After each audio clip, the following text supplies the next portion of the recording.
এই বিয়ে বাড়িতে কি এমন মশলা দেয় গো যে বাঁধাকপিতে এত টেস্ট বেড়ে যায়?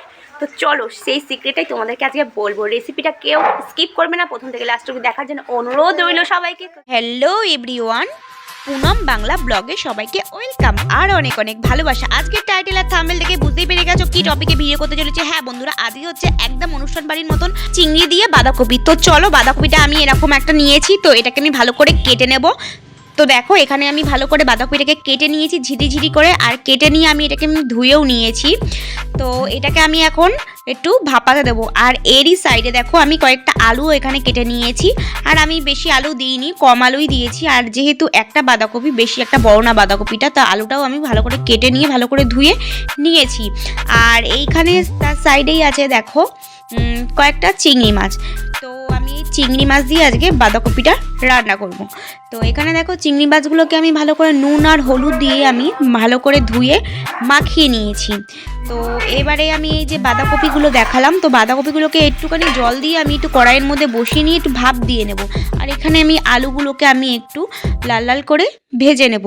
তো দেখো, আমি ফ্রাই প্যানে বসিয়েও দিয়েছি। আর এদিকে আমার বাঁধাকপি প্রায় সিদ্ধ হতে চলেছে, আর এদিকে আমার আলুটাও প্রায় ভাজা হয়ে গেছে। আর আমার হাতে দেখতে পাচ্ছ, এটাই হচ্ছে সিক্রেট মশলা, এটা হচ্ছে জায়ফল। আর হচ্ছে এখানে গোটা গরম মশলাও আছে, আরও আছে। তো দেখো, ভিডিওটা স্কিপ করবে না, সবাইকে বলছি। আর এখানে আমি শিলনোড়া নিয়েছি, শিলনোড়া নিয়ে এই সব গরম মশলাগুলোকে ভালো করে বেটে নেব। তো দেখবে, গোটা গরম মশলা দিলে কিন্তু এমনিতেই টেস্ট বেড়ে যায়। আর এই গোটা গরম মশলাগুলোকে আমি এখন ভালোভাবে বেটে নেব। তো বেটে এখন আমি একটু সাইড করে রেখে দেবো। আর আমি কড়াই নিয়ে নিয়েছি, কড়াইটা প্রায় গরম হয়ে গেছে, আর আমি সর্ষের তেল দিয়ে দিচ্ছি। আর এই রান্নাটা কিন্তু তোমরা অবশ্যই সর্ষের তেলে করবে। আর মাছগুলো আমি এখন ছেড়ে দিয়েছি, চিংড়ি মাছগুলো। তো এখন নুন হলুদ দিয়ে ভেজে নেব। তো এখন একটু উল্টো পাল্টে, বেশি ভাজবো না, হালকা একটু ভাজা ভাজা করে নেব।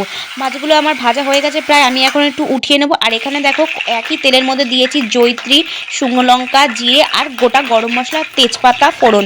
তো একই তেলে আমি এই ফোড়নগুলো দিয়ে নেব। তো দিয়ে নিয়ে ভালো করে একটুখানি নাড়িয়ে চাড়িয়ে নেব। তারপর আর এরই পাশে বাটির মধ্যে আমি মশলা বেটে রেখেছিলাম। এখানে আছে জিরে, মানে ভাজা জিরে, ধনের গুঁড়ো, আর হচ্ছে টমেটো, আর হচ্ছে কি বলে, হলুদ, গুঁড়ি লঙ্কা আর নুন।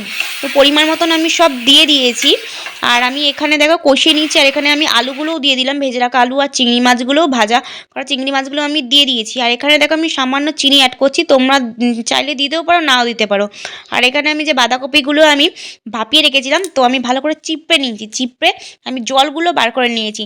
তোমরা এরকম জলগুলো বার করে নেবে, তাহলে বাঁধাকপিটা খুব সুন্দর আঠা পিঠা হবে, আর খেতেও খুব সুন্দর লাগবে, জল জল কিন্তু হবে না। তো এগুলোকে এখন ভাজা ভাজা করে নিয়ে ভালো করে একটু কষিয়ে নেব। আর যখন একটু কষিয়ে যাবে, তখন এখানে এই যে বেটে রাখা যে গরম মশলাটা আছে, ওই গরম মশলাটা দিয়ে ভালো করে ছড়িয়ে দেবো।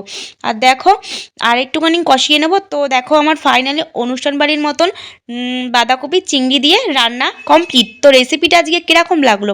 তোমাদের যদি ভালো লেগে থাকে, তাহলে কিন্তু অবশ্যই আমার চ্যানেলটিকে সাবস্ক্রাইব করে বন্ধুরা পাশে থেকো। নেক্সট ভিডিও দেখার জন্য তৈরি থেকো। ততক্ষণ তোমরা ভালো থেকো, সুস্থ থেকো।